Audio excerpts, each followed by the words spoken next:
దేవుని ఘనమైన నామమునకు స్తోత్రములు. ఈ వాగ్దానం వింటున్న మీకందరికీ మన ప్రభువును ప్రియ రక్షకుడైన యేసుక్రీస్తు నామములో శుభములు, మా హృదయపూర్వకమైన వందనములు తెలియచేస్తున్నాం. ఈరోజు దేవుని వాగ్దానం కీర్తనల గ్రంథం 121వ కీర్తన 5వ వచనం. నీ కుడి ప్రక్కను యెహోవా నీకు నీడగా ఉండును. ఈ మంచి వాగ్దానం మన మంచి దేవుడు మనందరి వినికిడిలో నెరవేర్చునుగాక. ఆమేన్. ఈ వాగ్దానం నిజంగా అందరి జీవితంలో నెరవేరితే ఎంత బాగుండు. మన దేవుడు మన కుడి ప్రక్కన నీడగా ఉంటాడంట. ఆయన మనకు నీడగా ఉంటే అసలు మనకి ఎంత బాగుంటుందండి. ఏ శత్రు మనల్ని ఏం చేయగలడు? ఏ సమస్య మనల్ని ఏం చేయగలదు? ఆయన ఒక నీడగా, ఒక అండగా ఆయన మనకుంటే ఏ విధమైన పరిస్థితులు గుండా మనం వెళ్ళినా అవి మనకి హాని చేయవు. మనం ఒక్కసారి ఆలోచిస్తే బైబిల్ గ్రంథంలో ఇజ్రాయేలీల చరిత్ర మీ అందరికీ తెలుసు. ఇజ్రాయేలీలు వారి యాత్రలో ఆయనే వారికి నీడగా ఉన్నాడు. ఆయన నీడగా ఉండబట్టి పగలు ఎండ దెబ్బ వారికి తగలలేదు, రాత్రి చలి దెబ్బ వారికి తగలలేదు. ఆ నీడ అనే ఆ మేఘంలో నుండే వారికి ఆహారం ఇచ్చాడు దేవుడు. ఆ మేఘం కింద ఉన్నంత వరకు, ఆ నీడ కింద ఉన్నంత వరకు ఏ శత్రువు వారిని ఏమీ చేయలేకపోయాడు. అద్భుతాలు జరిగినాయి వాళ్ళ జీవితాల్లో. ఒకటి కాదు, రెండు కాదు, ఎన్నో కార్యాలు వాళ్ళ జీవితంలో దేవుడు చేశాడు. అన్ని కార్యాలు జరగటానికి ఒకటే కారణం, వారు ఆయన నీడలో ఉన్నారు.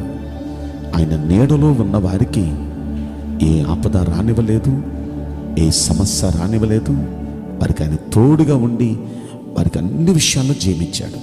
ఈ రోజున అలనాడు ఇశ్రాయేలీయులకి నీడగా ఉన్న దేవుడు, తోడుగా ఉన్న దేవుడు ఈ వాగ్దానం వింటున్న మనందరికీ ఆయన మన కుడి ప్రక్కన నీడగా ఉండబోతున్నాడు. అలా ఉండటానికి మనం ఏం చేయాలి? ఇక్కడ ఏం చేస్తే ఈ కీర్తనకారునికి ఈ మాట వాగ్దానం చేస్తున్నారు ఆయన అంటే, ఈయన మొదటి 2 వచనాల్లో ఒక మాట అంటాడు. కొండల తట్టు నా కన్నులు ఎత్తుచున్నాను, నాకు సహాయం ఎక్కడి నుండి వస్తుంది? యెహోవా వలననే నాకు సహాయం కలుగుతుంది. ఆ దేవుడు భూమి ఆకాశాలను సృజించిన వాడు అంటున్నాడు. అంటే అది ఏ సమస్య అయినా సరే నా కన్నులు ఎటువైపు ఎత్తుతాయి? దేవుని వైపే.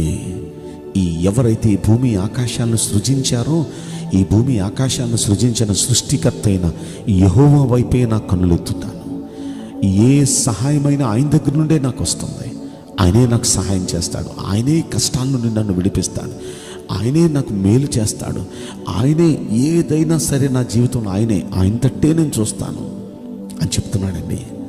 నిజంగా ప్రతి విషయంలో దేవుని మీద ఆనుకొని దేవుని వైపే చూడగలిగితే ఆ దేవుడు తప్పక నాకు సహాయం చేస్తాడని మనం నమ్మగలిగితే, అలా నమ్మిన వారి జీవితాల్లో, అలా దేవుని వైపే చూస్తూ ఆయనకే మొర్రపెట్టి ఆయన వైపే చూచిన వారి జీవితాల్లో తప్పక ఆయన మన కుడి ప్రక్కన ఒక నీడగా ఉంటాడు.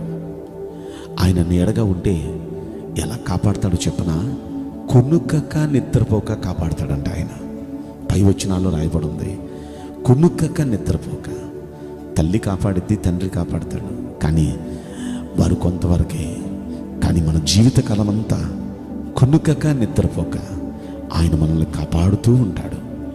మన పాదాన్ని తొట్టులనివ్వడు, తొట్టు పడినివ్వడు.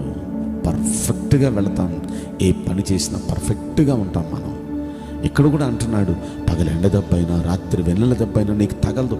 ఏ అపాయం రాకుండా ఆయన కాపాడుతాడు. ఏ అపాయం రాకుండా మన ప్రాణాన్ని ఆయన కాపాడుతాడు.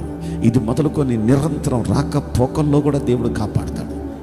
ఎందుకు ఇంత వాగ్దానం చేశాడు అంటే, ప్రతి విషయంలో నువ్వు ఉన్నావయ్యా, నీ వల్లనే నాకు సహాయం కలగాలయ్యా, నీ వైపే నేను చూస్తానయ్యా అంటున్నాడు. కనుక మనం ఎవరి వైపుకి మనం చూడొద్దు, ఎవరి వలన సహాయం పొందాలి అని మనం కోరుకోవద్దు. మన కన్నులు ఆయన వైపే చూద్దాం. ఆయన మీదే ఆశ పెట్టుకుందాం, ఆయననే నమ్ముకుందాం. ఏ కష్టమైనా, అది నష్టమైనా, ఎలాంటి పరిస్థితి అయినా మనం ఆయన వైపే కన్నులెత్తి చూస్తే తప్పక మన దేవుడు మనకు మేలు చేస్తాడు, ఇలా కాపాడుతాడు. ఈ విధంగా మన కుడి ప్రక్కన నీడగా మనకి ఎప్పుడు తోడుగా ఉండి మనల్ని కాపాడుతాడు. కాబట్టి ఈ విధంగా మనం కూడా జీవిద్దామా? దేవుని మీద అలాంటి నమ్మకం ఉంచి ప్రతి విషయంలో ఆయన వైపే చూస్తూ ఆయన అనుగ్రహం పొందుదామా? అలా మనమంతా పొందాలని మనం చేస్తూ ఈ వాగ్దానం మన జీవితాల్లో మంచి దేవుడు నెరవేర్చునుగాక. ఆమేన్. నేను మీకోసం ప్రార్థన చేయబోతున్నాను. పరిశుద్ధుడా, ప్రేమగల యేసురాజా, మీ పరిశుద్ధ బంగారు పవిత్రమైన నామమునకు నిండు మనసుతో కోట్ల కొలదిగా స్తుతులు, స్తోత్రములు, వందనాలు చెల్లిస్తున్నాం. ఈ వాగ్దానం వింటున్న ప్రియుల జీవితంలో దయచేసి ఈ వాగ్దానం నెరవేర్చి కృప చూపించండి అయ్యా. మీ బిడ్డలకు ఒక నీడగా, కుడి ప్రక్కన ఒక నీడగా, ఒక అండగా ఉండి ప్రతి దినము వారి ప్రయాణాల్లో కాపాడండి.